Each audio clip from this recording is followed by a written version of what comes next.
Final ম্যাচে যখন ভারত হেরে যায় তখন যে দেশ বিজয় উৎসব মানায়, ভারত পাকিস্তান যুদ্ধে পাকিস্তানের জন্য যে দেশ প্রার্থনা করে, আপনি নিশ্চয়ই বুঝতে পেরেছেন আমি কার কথা বলছি। হ্যাঁ, বাংলাদেশ। এই বাংলাদেশ ভারতবর্ষের সাথে বিভিন্নভাবে জড়িত, যেমন বাণিজ্যিকভাবে, অর্থনৈতিকভাবে এবং একজন প্রতিবেশী দেশ হিসাবে। কিন্তু এই বাংলাদেশের মানুষরা ভারতবর্ষকে কেন সহ্য করতে পারে না, কেন ভারতবর্ষকে সবসময় বয়কট করার চিন্তা করে? কথায় বলে যে আপন ভালো পাগলেও বোঝে, কিন্তু বাংলাদেশ বোঝে না। বলিউড সেলিব্রিটিরা অপারেশন সিঁদুর নিয়ে কোনো মুখ খুলতে চাননি, কারণ তাদের ফলোয়ার্স কমে যাবে। কিন্তু আজ আমি এই ভিডিওটা একজন বাংলাদেশি দর্শকের রিকোয়েস্টেই করেছি। এই ভিডিওতে আমরা আজকে বলবো যে কেন বাংলাদেশ ভারতবর্ষকে সবসময় বয়কট করার চিন্তা করে, যখন বাংলাদেশ খুব ভালো করেই জানে যে তারা ভারতবর্ষের উপর কতটা নির্ভরশীল। এই রিসেন্টলি বাংলাদেশের জিডিপি গ্রোথের উপরেও ভারতবর্ষের কতটা ইনভেস্টমেন্ট আছে তা হয়তো অনেক বাংলাদেশিরাই জানেন না। আজকের ভিডিওটা শুধুমাত্র তাদের জন্য যারা নিজেদের দেশ নিয়ে চিন্তিত।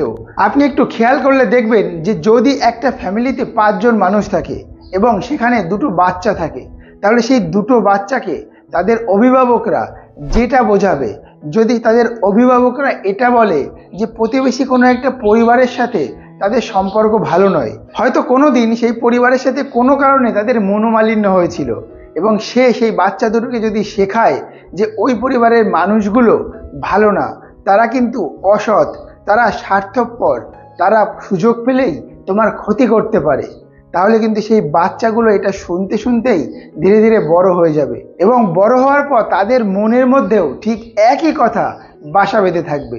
আর তারাও কিন্তু তাদের পরবর্তী জেনারেশনকে সেই একই জিনিস শেখাবে, এবং ওই একইভাবে 2টো পরিবারের মধ্যে শত্রুতা চিরকাল বজায় থাকবে।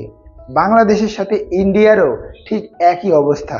বাংলাদেশ সরকার এখন বাংলাদেশের সাধারণ মানুষকেই অস্ত্র বানিয়েছে, বাংলাদেশের সাধারণ মানুষকে বোঝাচ্ছে যে ইন্ডিয়া তাদের জন্য বিপজ্জনক। কিন্তু যদি সাধারণ মানুষ এটা বুঝে থাকে যে ইন্ডিয়া কিন্তু কারোর পেছনেই লাগতে যায় না, ইন্ডিয়া পাকিস্তান যুদ্ধে ইন্ডিয়া কিন্তু শুধুমাত্র সন্ত্রাসবাদের বিরুদ্ধে ছিল, অপারেশন সিঁদুর ছিল কেবলমাত্র সন্ত্রাসবাদী এবং জঙ্গিদের ঘাঁটিগুলোকে বিচ্ছেদ করার জন্য। যদি ভারত চাইতো তাহলে পুরো পাকিস্তানকেও কিন্তু শেষ করে দিতে পারত। ভারতকে কিন্তু বাংলাদেশের সাথে যদি যুদ্ধ করার প্রয়োজন হয় তাহলে কিন্তু সরাসরি সামনে থেকে যুদ্ধ না করেও বাংলাদেশকে ক্ষতি করতে পারে, কিন্তু বাংলাদেশ সেটা এখনো বোঝে না। যদি ভারতবর্ষ বাংলাদেশের উপর থেকে ইনভেস্টমেন্ট তুলে নেয়, যদি ভারত বাংলাদেশের সাথে কোনো রকম বাণিজ্যিকভাবে লেনদেন না করে, যদি ভারত বাংলাদেশে কোনো জিনিস রপ্তানি না করে, তাহলে কিন্তু বাংলাদেশ না খেতে পেয়েই মারা যাবে। বাংলাদেশের যারা আজকে বড় বড় ব্যবসায়ী, তাদেরও কিন্তু ব্যবসায় প্রচুর পরিমাণে ক্ষতি হবে। আর দেশের বড় ব্যবসায়ীরা যখন ক্ষতিগ্রস্ত হবে তখন এমনিতেই দেশের মেরুদণ্ড ভেঙে যাবে। তাই যদি বাংলাদেশ এটা মনে করে যে ইন্ডিয়া বাংলাদেশের ক্ষতি করতে চাইছে, তাহলে বাংলাদেশের প্রত্যেকটা জনগণকে বলবো নিজেদের ভুল ধারণা থেকে আজই বেরিয়ে আসুন। একবার চিন্তা করে দেখুন, প্রায় 900 কোটির রপ্তানি হয় ভারত থেকে বাংলাদেশে, এবং বাংলাদেশও প্রায় 150 কোটি রপ্তানি করে ভারতবর্ষে। কিন্তু যদি এই বাণিজ্যিক ডিল ক্যান্সেল হয়ে যায় তাহলে বাংলাদেশের অবস্থা কি হবে? বাংলাদেশের কেউ কেউ ভাবছে যে ইন্ডিয়া থেকে না এনে অন্য দেশ থেকে আমরা সেই জিনিসগুলো আমদানি করব, যেমন সুতো বা খাবার বা অন্য যে কোনো কিছু। কিন্তু অন্য দেশ থেকে আমদানি করার যে খরচ হবে সেটা কি দীর্ঘদিন ধরে বহাল করতে পারবে বাংলাদেশ? সেটা নিয়েও প্রশ্ন রয়েছে। তাই প্রতিটা বাংলাদেশবাসীকে বলবো যে ভারতবর্ষ বাংলাদেশের শত্রু নয়, তারা কিন্তু আগে থেকেই বাংলাদেশের পাশে বন্ধুর মতোই আছে। তাই যদি ভারতবর্ষের সাথে তারা ভালো সম্পর্ক বহাল রাখতে পারে তাহলে সেটা বাংলাদেশের জন্য অবশ্যই লাভজনক হবে। পাকিস্তান যে ভুলটা করেছে, আশা করব বাংলাদেশ সেই ভুলটা আবারও করবে না, কারণ পাকিস্তান আজ বুঝতে পেরেছে যে ভারতের সাথে শত্রুতা করার পরিণাম কতটা ভয়াবহ। তাই বাংলাদেশও আশা করি একই ভুল আবারও করবে না। আশা করি ভিডিওটা কেউ নেগেটিভ মাইন্ডে নেবেন না।